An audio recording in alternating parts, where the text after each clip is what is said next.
राधे राधे, जय श्री कृष्णा दोस्तों। आइए आज हम सोम प्रदोष की संपूर्ण व्रत कथा सुनते हैं।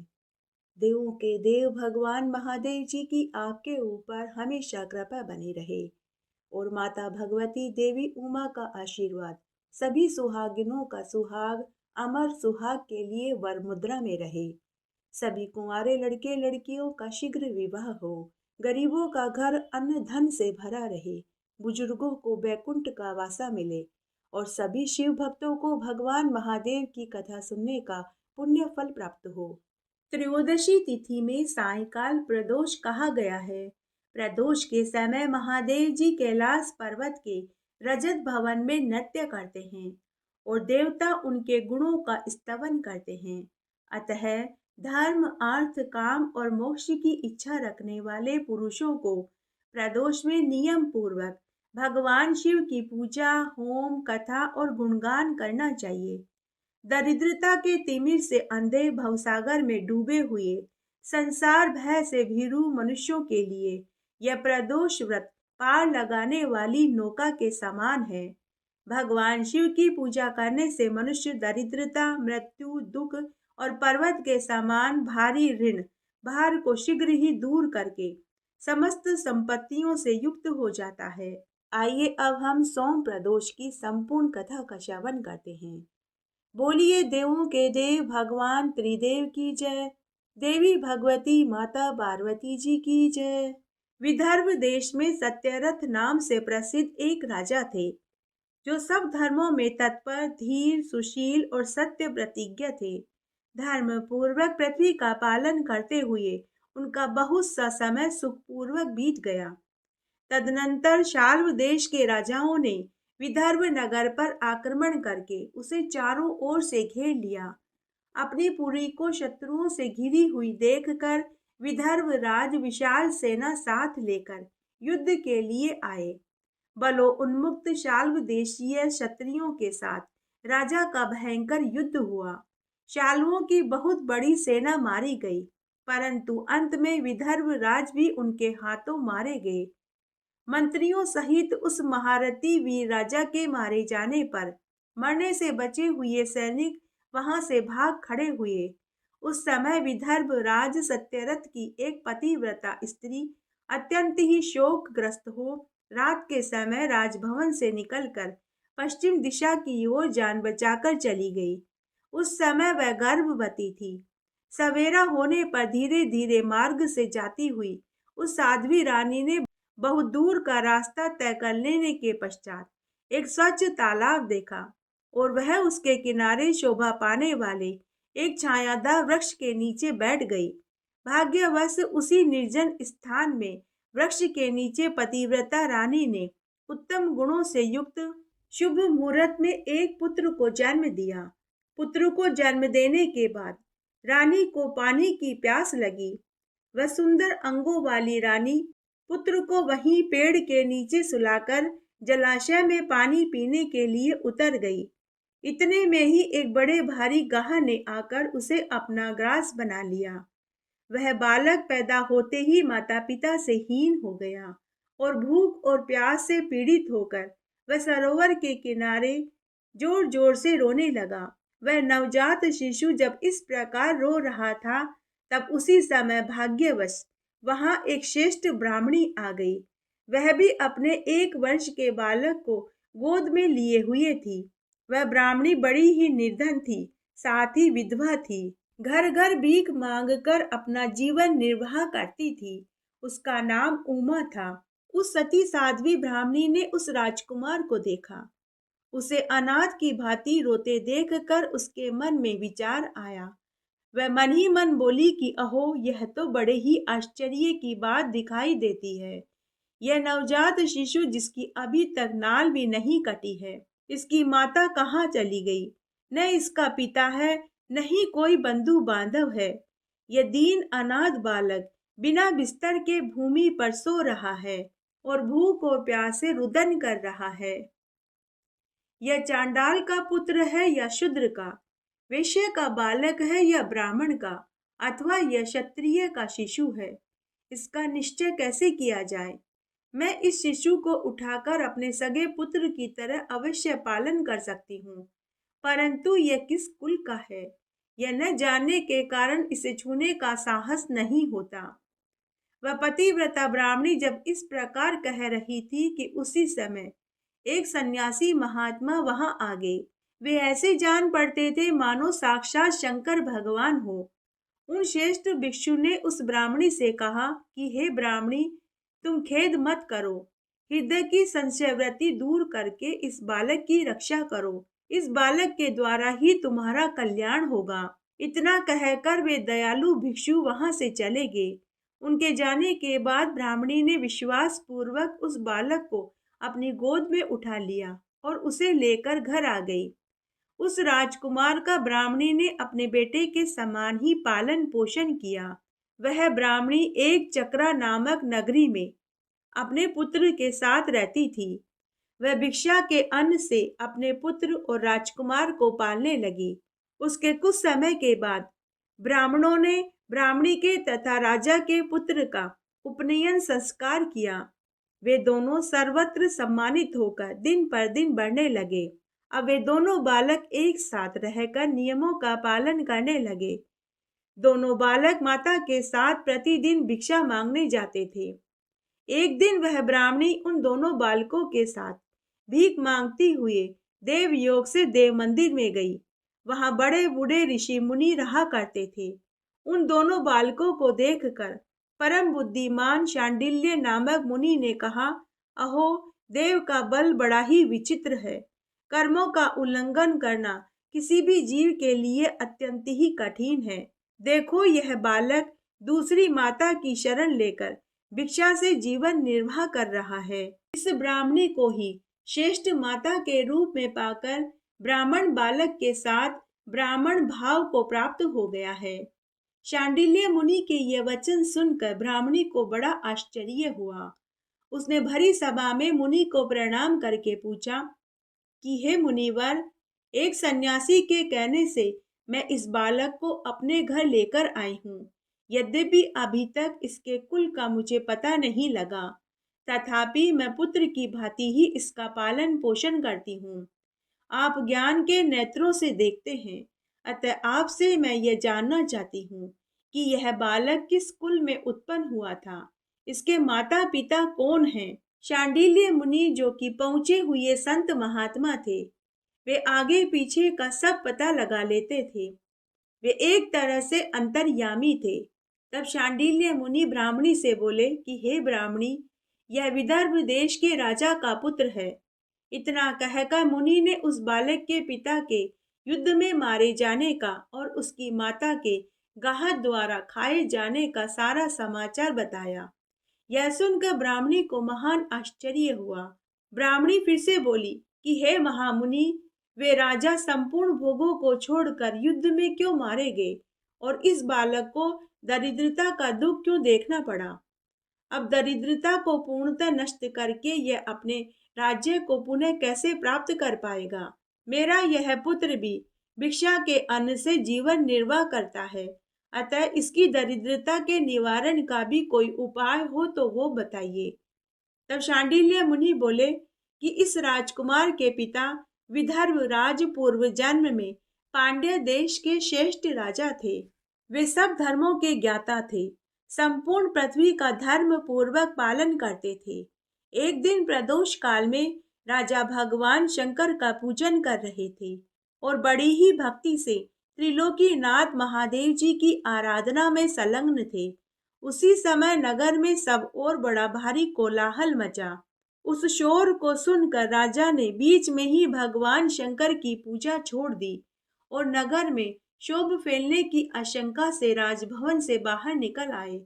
इसी समय राजा का महामंत्री शत्रु को पकड़कर राजा के पास लेकर आया। वह शत्रु पांड्य राज का ही सामंत था।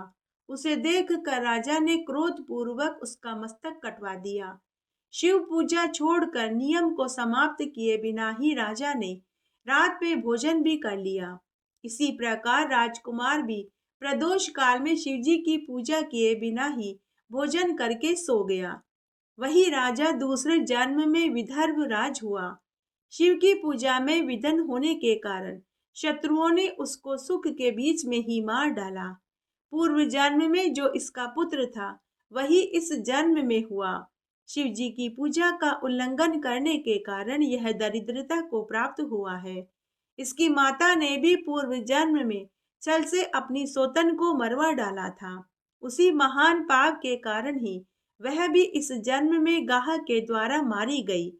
हे ब्राह्मणी, मैं सत्य कहता हूँ, परलोक में हित की बात कहता हूँ, शास्त्रों का सार एवं उपनिषदों का हृदय कहता हूँ। इस भयंकर ऐसार संसार को प्राप्त हुए जीव के लिए ईश्वर के चरण बिंदु की सेवा ही सार वस्तु है।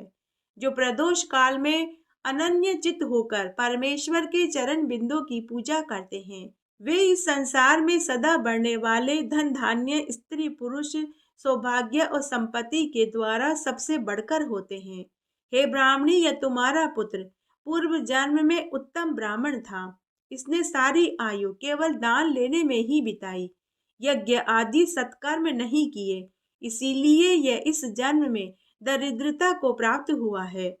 अतः इस दोष का निवारण करने के लिए अब यह भगवान शंकर की शरण में जाए।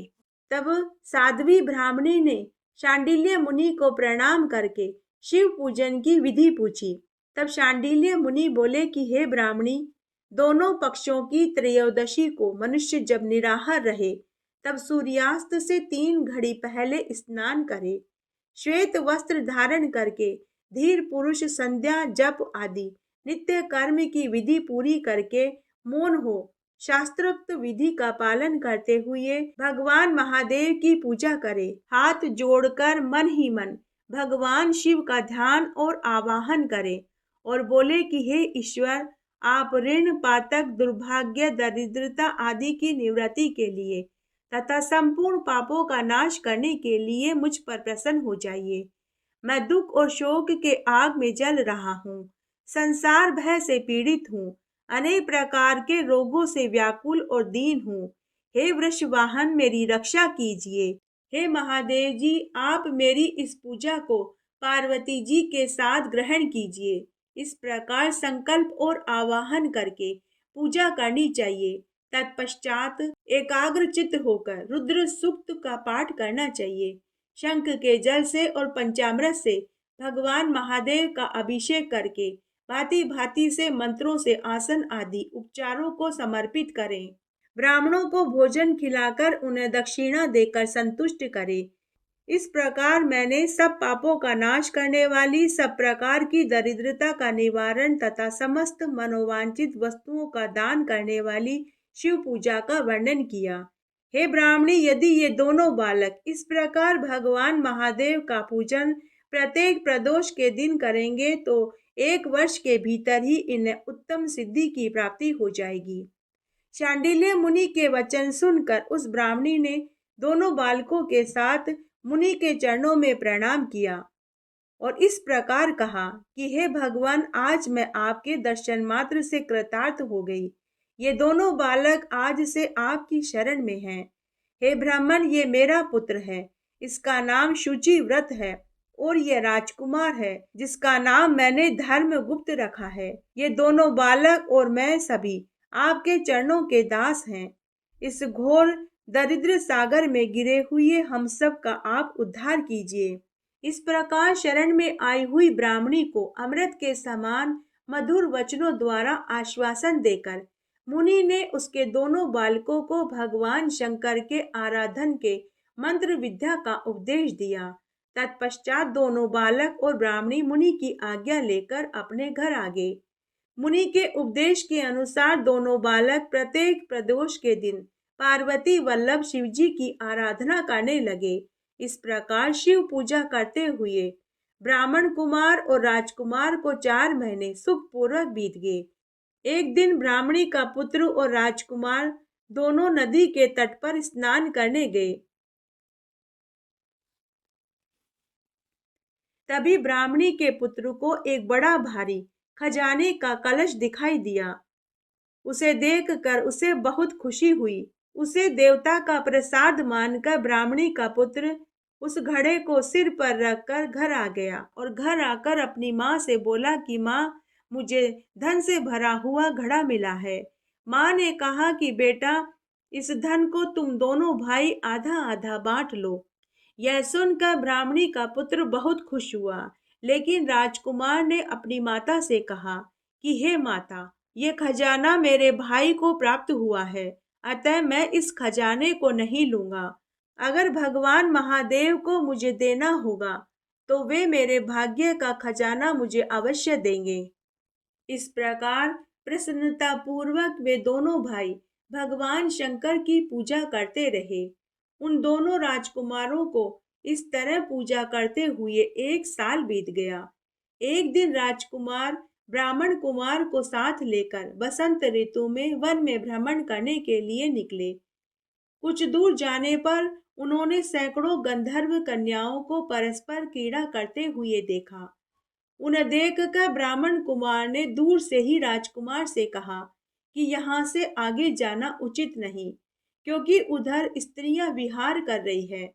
स्वच्छ अंतःकरण वाले विद्वान पुरुष स्त्रियों का सामीप्य त्याग देते हैं। ये रमणियां छल करने वाली वाणी द्वारा अनुनय विनय करने में कुशल होती है। ये पुरुषों को अपनी कृपा दृष्टि से मोहित कर देती है। इसलिए अपने धर्म में तत्पर ब्रह्मचारी कभी स्त्रियों के समीप नहीं जाते और न ही उनसे वार्तालाप करते हैं। ऐसा कहकर ब्राह्मण कुमार लौट गया और दूर जाकर खड़ा हो गया, किंतु राजकुमार अकेला ही निर्भय होकर स्त्रियों के उस क्रीड़ा स्थली की ओर चला गया। उन गंधर्व कन्याओं में से एक ने राजकुमार को आते देख लिया, मन ही मन कुछ विचार किया और सखियों से कहा कि हे सहेलियों, यहाँ से थोड़ी ही दूर एक उत्तम वन है, जहाँ बहुत से फूलों के पेड़ हैं। वहां जाकर तुम मेरे लिए फूल तोड़ कर के लाओ, तब तक मैं यहीं बैठी हूँ। तुम फूलों का संग्रह करके पुनः यहाँ आ जाना। उसके इस प्रकार आदेश देने पर सभी सखियां वन के भीतर फूलों को लेने के लिए चली गई। वह गंधर्व कन्या राजकुमार के ऊपर दृष्टि लगाए रही। उसे देखकर राजकुमार कामदेव के बाणों से पीड़ित हो गया। गंधर्व कन्या ने अपने पास आए हुए राजकुमार को बैठने के लिए कोमल पल्लवों का आसन दिया और पूछा कि हे कमल नयन, तुम कौन हो, किस देश से यहाँ आए हो, किसके पुत्र हो।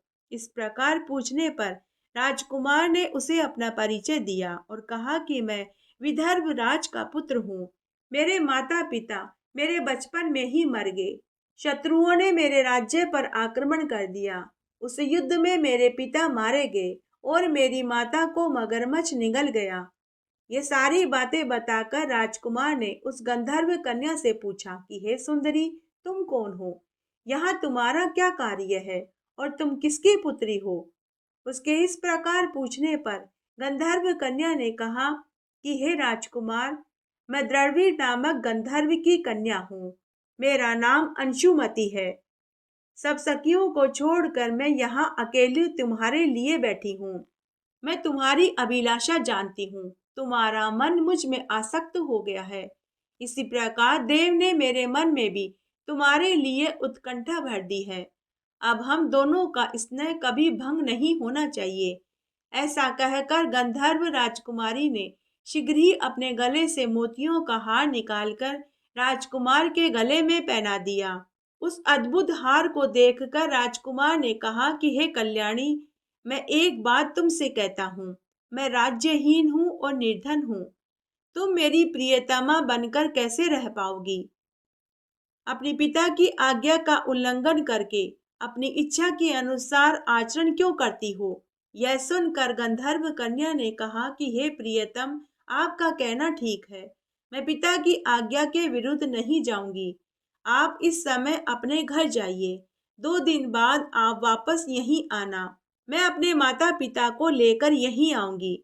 मैं आपका इंतजार करूंगी। इतने में ही गंधर्व कन्या की सभी सखियां फूल लेकर आ गई। उसके बाद गंधर्व कन्या अपनी सखियों के साथ वहां से चली गई। राजकुमार भी खुशी खुशी अपने छोटे भाई के समीप लौट आया। उसके बाद राजकुमार खुशी खुशी अपने भाई के साथ घर लौट आया। घर आकर उसने पूरी बात अपनी माँ और अपने भाई को बताई। राजकुमार की बात सुनकर माँ और भाई बड़े प्रसन्न हुए।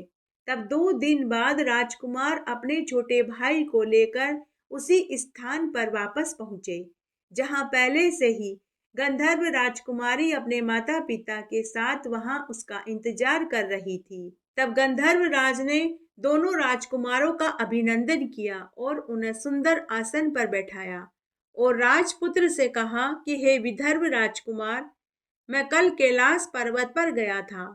वहां मैंने पार्वती जी के साथ महादेव जी के दर्शन किए। देवेश्वर भगवान शिव करुणा रूपी अमृत के सागर हैं। उन्होंने मुझे बुलाकर सब देवताओं के समीप कहा कि पृथ्वी तल पर धर्मगुप्त नाम से प्रसिद्ध एक राजकुमार है। उसका राज्य उससे छिन गया है।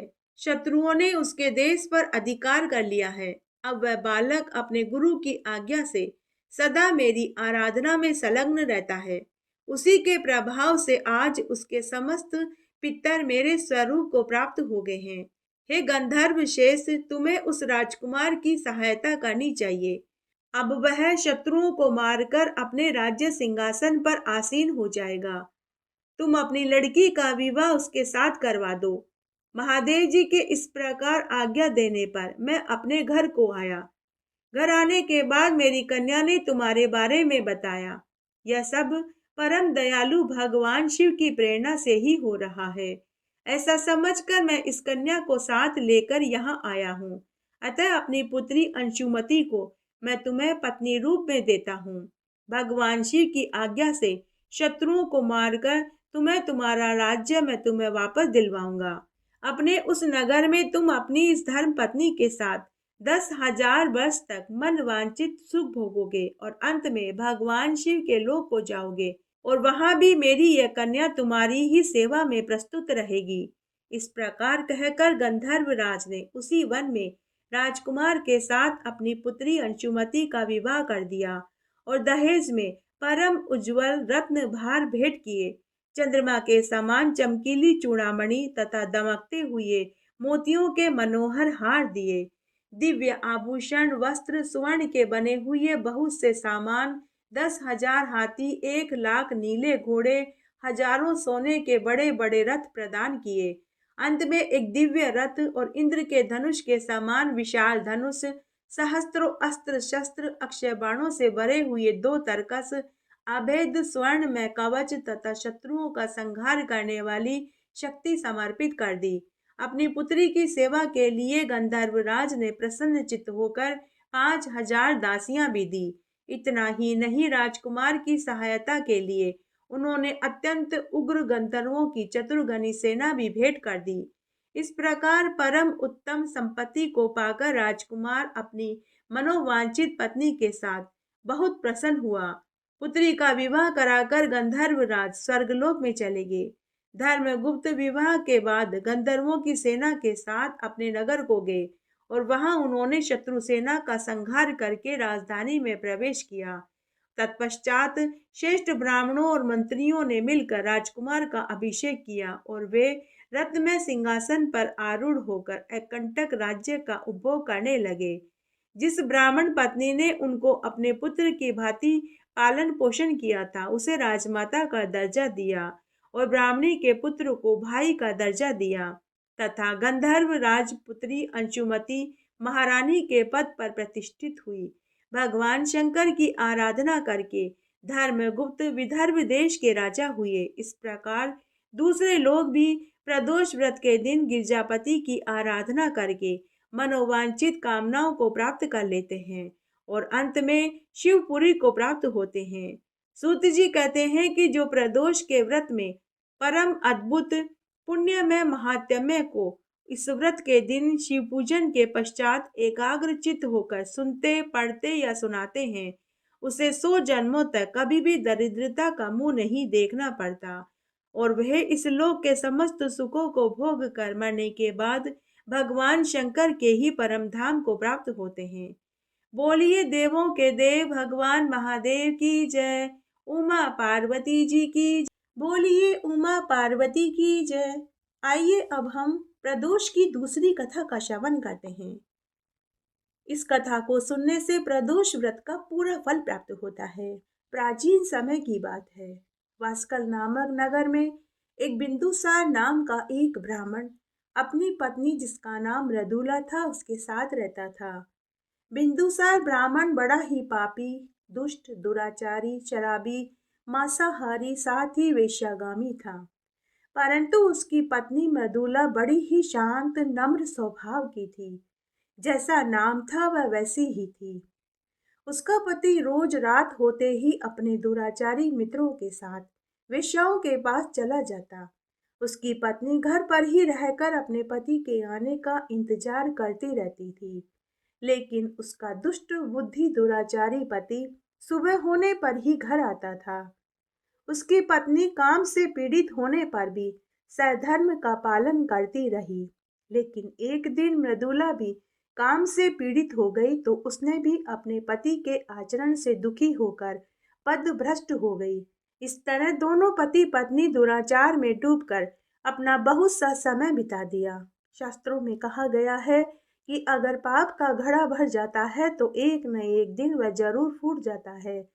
तब एक दिन जब बिंदुसार ब्राह्मण के पाप ज्यादा और पुण्य क्षीण हो गए, तो एक दिन वह मृत्यु को प्राप्त हो गया और अपने जीवन भर के बुरे कर्मों के कारण पिशाच की योनि को चला गया।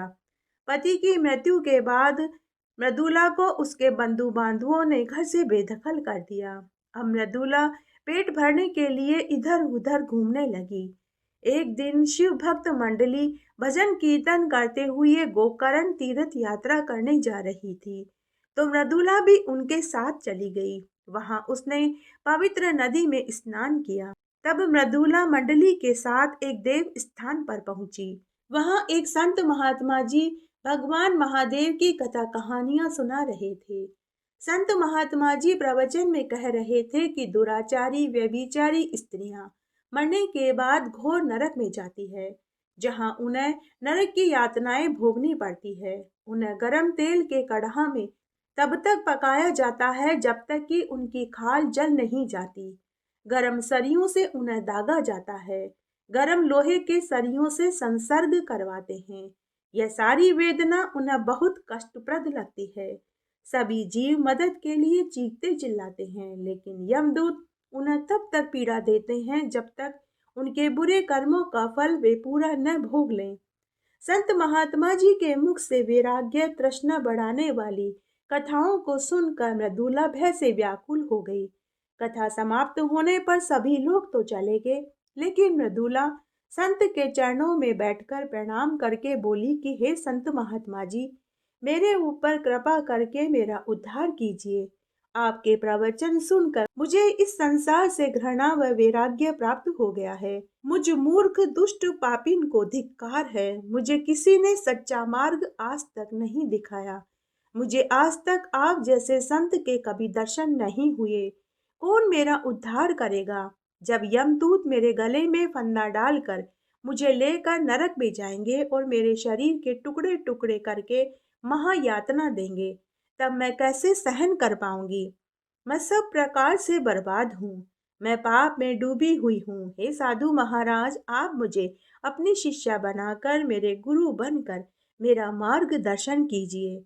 ऐसा कहकर वह रोने लगी, गिड़गिड़ाने लगी।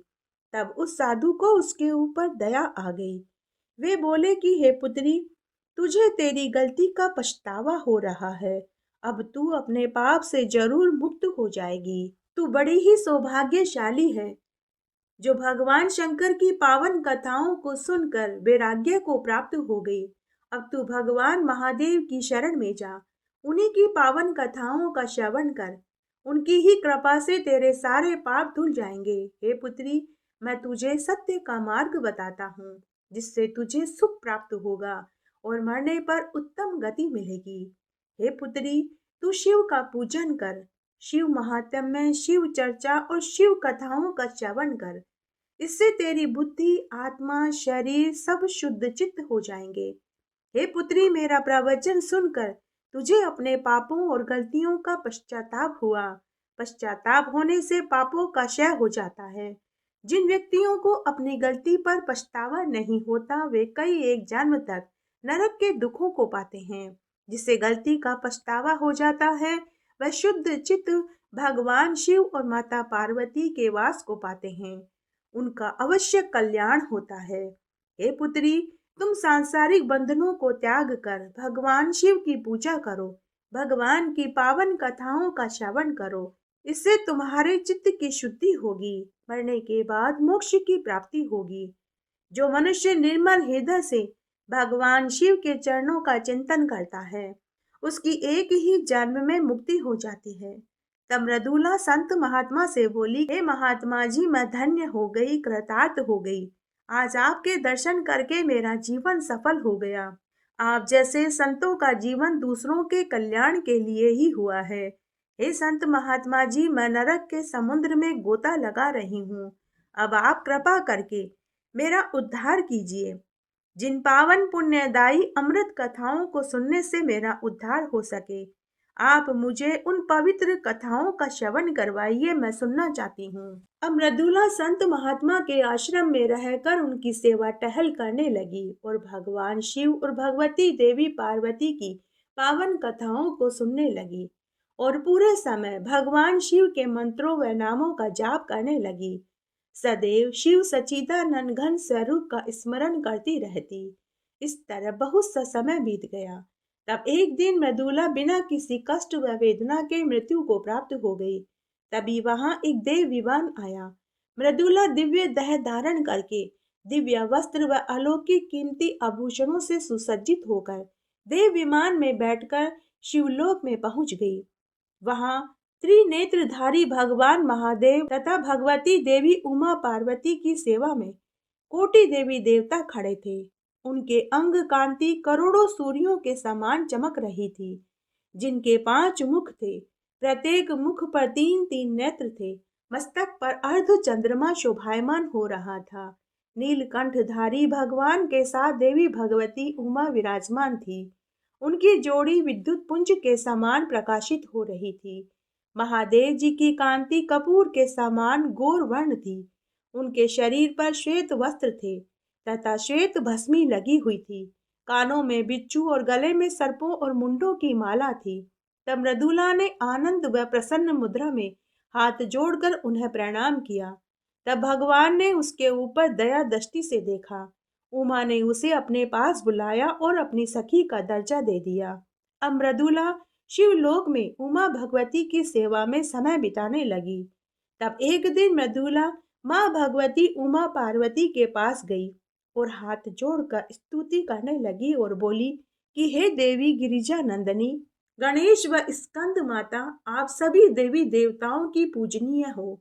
समस्त सुखों को देने वाली ममतामयी माता, आप शिव प्रिया, सगुणा व निर्गुणा दोनों हो। आप ही प्रकृति की पालन करता, पोषण करता, सृष्टि करता और संहार करता हो।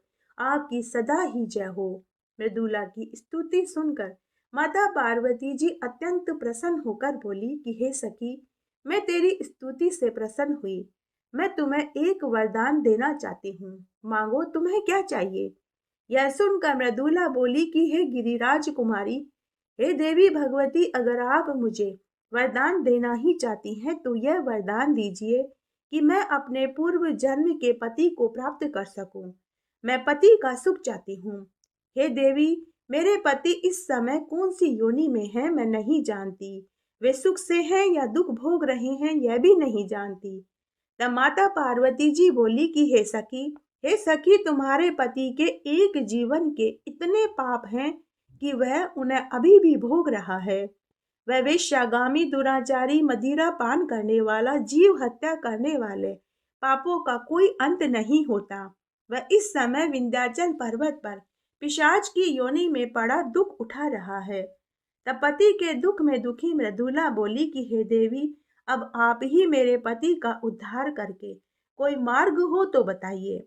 मैं अपने पति के लिए ऐसा क्या करूं कि उनका दुख दूर हो सके। हे माता, आप भी तो एक पति नारी हैं। आपसे बढ़कर पति सुख को कौन जान पाया है। हे माते, मुझे अपने पति से मिलवा दीजिए। कोई उपाय हो तो बताइए। तब देवी उमा पार्वती बोली कि अगर तुम्हारे पति को शिव महात्म्य में शिव कथाओं को सुनाया जाए तो वह पिशाच, भूत, प्रेत योनि से छूट जाएगा। तब मृदुला फिर से बोली कि हे देवी, अब आप ही कोई उपाय बताइए। तब माता पार्वती ने शिव का गान करने वाले तुमरू को बुलाया और कहा कि हे तुमरू, तुम्हारी भगवान शिव में हमेशा प्रीति रही है। उनकी कथाओं को कहने और सुनने से तुम्हें संतुष्टि प्राप्त होती है। तो तुम मेरा एक काम करो। यह मेरी सखी मृदुला है। इसके पूर्व जन्म का पति अपने पापों के दोषों के कारण पिशाच योनि में पड़ा है। वह अभी इस समय विंध्याचल पर्वत की श्रृंखलाओं में अपना निवास करता है। तुम उसे परम पुण्य अमृत कथाओं को सुनाओ ताकि उसके पापों का नाश हो सके। शिव महात्म्य और शिव कथाओं को सुनने से उसके सभी पाप धुल जाएंगे और वह प्रेत योनि से छूट जाएगा। शिव कथा सुनने से उसे शिवलोक की प्राप्ति होगी। माता पार्वती जी की आज्ञा को शिरोधार्य करके तुमरू मृदुला को साथ लेकर देव विमान में बैठकर विंध्याचल पर्वत पर पहुंचा। वहां बड़े भारी विशाल आकृति वाले पिशाच को देखा, जिसका शरीर कई योजन में फैला हुआ था। बड़ी बड़ी ढाढ़ी मूछ किसी झरने की तरह प्रतीत हो रही थी। वह चीख चिल्ला रहा था। तब तुमरू ने एक ऊंचे पर्वत पर बैठकर शिव कथा और महात्म्य सुनाने लगा। शिव महात्म्य और शिव कथा तुमरू सुना रहा है, यह खबर सब जगह फैल गई। सभी ऋषि मुनि, गंधर्व, किन्नर, यक्ष, देव ऋषि भी कथा सुनने पहुंच गए। सभी पावन कथाओं को तुमरू से सुनने लगे। 1 महीने का समय कैसे बीत गया किसी को पता ही नहीं चला। कथा समाप्त होते ही पिशाच को सद्बुद्धि प्राप्त हुई। उसने अपना पिशाच का शरीर त्याग दिया और दिव्य शरीर धारण करके दिव्य वस्त्रों से और अलौकिक आभूषणों से सुसज्जित होकर शिवलोक में पहुंच गया, जहां पहले से ही मृदुला सहित सभी देवता, ऋषि, गंधर्व सहित भगवान महादेव और माता पार्वती जी इंतजार कर रहे थे। तब भगवान महादेव ने उसे अपना पार्षद नियुक्त कर लिया। अब मृदुला अपने पति के साथ शिवपुरी में आनंद से रहने लगी। यह सब कुछ भगवान महादेव की कथा कहानियों को सुनने का उसे फल प्राप्त हुआ था। बोलिए भगवान महादेव की जय। आइए अब हम बुद्ध देव भगवान की एक पौराणिक कथा का श्रवण करते हैं। एक बार एक व्यक्ति अपनी पत्नी को विदा करवाने ससुराल गया। कुछ दिवस वहां रहने के बाद उसने अपने सास ससुर से अपनी पत्नी को विदा कराने के लिए बोला, किंतु सास ससुर और सगे संबंधियों ने कहा कि जवाई जी, आज तो बुधवार का दिन है। आज के दिन बहू बेटियों को विदा करा के नहीं ले जाते, परंतु वह व्यक्ति नहीं माना और हट करके बुधवार के दिन ही पत्नी को विदा कराकर अपने नगर की ओर चल पड़ा। रास्ते में उसकी पत्नी को प्यास लगी तो उसने अपने पति से कहा कि मुझे बहुत जोर की पानी की प्यास लगी है। वह व्यक्ति लोटा लेकर गाड़ी से नीचे उतरकर जल लेने गया। जब वह जल लेकर लौटा और अपनी पत्नी के निकट आया तो वह यह देखकर आश्चर्य में पड़ गया कि ठीक उसकी जैसी सूरत वाला, उसकी जैसी वेशभूषा पहने एक व्यक्ति उसकी पत्नी के पास बैठा है। उसने क्रोध से दूसरे व्यक्ति से पूछा कि तुम कौन हो? तुम कौन हो और तुम क्यों मेरी पत्नी के पास बैठे हो? दूसरा व्यक्ति बोला कि यह मेरी पत्नी है, मैं अभी अभी इसे ससुराल से विदा करवा कर ला रहा हूँ। इस तरह वे दोनों आपस में लड़ाई करने लगे। तभी राज्य के सिपाही आए और उन्होंने लोटे वाले व्यक्ति को पकड़ लिया तथा स्त्री से पूछा कि तुम्हारा असली पति कौन सा है? उसकी पत्नी शांत रही, क्योंकि दोनों एक जैसे शक्ल के थे। वह किसे अपना पति कहे? वह व्यक्ति ईश्वर से प्रार्थना करता हुआ बोला कि हे परमेश्वर, यह क्या लीला है? हे परमेश्वर, यह ऐसी कैसी लीला है? यह मेरी पत्नी है, फिर भी मैं झूठा साबित हो रहा हूँ। तभी वहां आकाशवाणी हुई और बुद्धदेव भगवान बोले, हे मूर्ख, आज बुधवार के दिन तू अपनी पत्नी को विदा कराकर अपने घर ले जा रहा है। तेरे सास ससुर और सगे संबंधियों ने तुझे बहुत समझाया, लेकिन फिर भी तू नहीं माना। हे मूर्ख, मैं बुद्धदेव भगवान बोल रहा हूँ। उस व्यक्ति ने बुद्धदेव भगवान से अपनी गलती की क्षमा मांगी और कहा कि आगे से कभी भी मैं बुधवार के दिन अपनी पत्नी को विदा करा के नहीं लाऊंगा। तब मनुष्य रूप में आए भगवान बुद्धदेव अंतर्ध्यान हो गए। वह व्यक्ति अपनी स्त्री को लेकर घर आया। उसके बाद पति पत्नी बुधवार का व्रत नियम पूर्वक करने लगे और बुद्धदेव भगवान का पूजन करने लगे। आइए अब हम महादेव जी की आरती सुनते हैं। ओम जय शिव ओंकारा, स्वामी हर शिव ओंकारा। ब्रह्मा विष्णु सदा शिव, बोले भोलेनाथ सदा शिव। अर्धांगी धारा, ओम हर हर हर महादेव। एकानन चतुरानन, पंचानन राजे शिव पंचानन राजे। हंसासन गरुड़ासन, हंसासन गरुड़ासन, वृषवाहन साजे। ओम हर हर हर महादेव। दो भुज चार चतुर्भुज, दश भुज ते सोहे शिव दस भुज ते सोवे।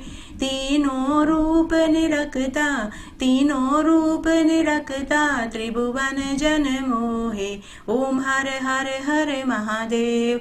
अक्षमाला वनमाला, मुंडमाला धारी शिव मुंडमाला धारी।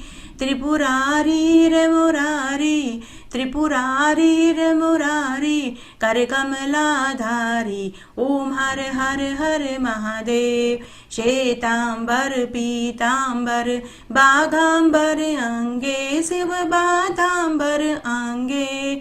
सनकादिक ब्रह्मादिक, सनकादिक ब्रह्मादिक, भूतादिक संगे। ओम हर हर हर महादेव। करके मद कमंडल, चक्र त्रिशूल धरता शिव चक्र त्रिशूल धरता। सुख करता दुख हरता, सुख करता दुख हरता, जग पालन करता। ओम हर हर हर महादेव। 64 योगिनी गावत, नृत करत भैरू शिव नृत करत भैरू। बाजत ताल मृदंगा, बाजत ताल मृदंगा, हर बाजत डमरू। ओम हर हर हर महादेव। लक्ष्मी वर सावित्री, पार्वती संगे शिव पार्वती संगे। अर्धांगी गायत्री, अर्धांगी गायत्री, सिर सोहे गंगे। ओम हर हर हर महादेव। काशी में विश्वनाथ विराजे, नंदो ब्रह्मचारी शिव नंदो ब्रह्मचारी। नितुट भोग लगाऊं, नितुट दर्शन पाऊं, महिमा अति भारी। ओम हर हर हर महादेव। ब्रह्मा विष्णु सदा शिव, जानत अविवेका शिव जानत अविवेका। प्रणवाक्षर के मध्य, प्रणवाक्षर के मध्य, ये तीनों एका। ओम हर हर हर महादेव। त्रिगुण स्वामी जी की आरती, जो कोई जन गावे शिव जो कोई जन गावे। कहत शिवानंद स्वामी, कहत भोलानंद स्वामी, मन वांछित फल पावे। ओम हर हर हर महादेव। ओम जय शिव ओंकारा, स्वामी हर शिव ओंकारा। शिव पार्वती का प्यारा, शिव ओढ़त मृगशाला, शिव बरसत जलधारा, शिव पीवत भंग प्याला, शिव पहनत मुंडमाला। बोले भोलेनाथ सदा शिव, काशी विश्वनाथ सदा शिव, पार्वती का प्यारा। ओम हर हर हर महादेव। जय हो महादेव, पार्वती जी की जय। इस तरह आज हमने सोम प्रदोष की संपूर्ण व्रत कथा और आरती सुनी। आशा करती हूँ आपको इन कथाओं को सुनने का संपूर्ण फल प्राप्त होगा। मैंने अपने चैनल पर धर्मराज जी की कहानी, चार दरवाजे की कहानी, सीता माता के नितनेम की कहानी, धरती माता की कहानी, अन्नपूर्णा माता की कहानी, साथ ही तुलसी माता गाय माता की कहानी भी डाली है। 3 पनौती अमावस्या, 32 पूर्णिमा व्रत कथा भी सुना रखी है। आप इन कथाओं को भी जरूर सुनिएगा। इन कथाओं को सुनने से आपको संपूर्ण फल प्राप्त होगा। अगर आपको यह कथा अच्छी लगे तो कमेंट बॉक्स में ओम नमः शिवाय जरूर लिखिएगा। मैं आपके कमेंट का इंतजार करूंगी। साथ ही वीडियो को लाइक करें, चैनल को सब्सक्राइब करना न भूलें, क्योंकि मैं इस तरह के वीडियो हमेशा डालती रहती हूँ।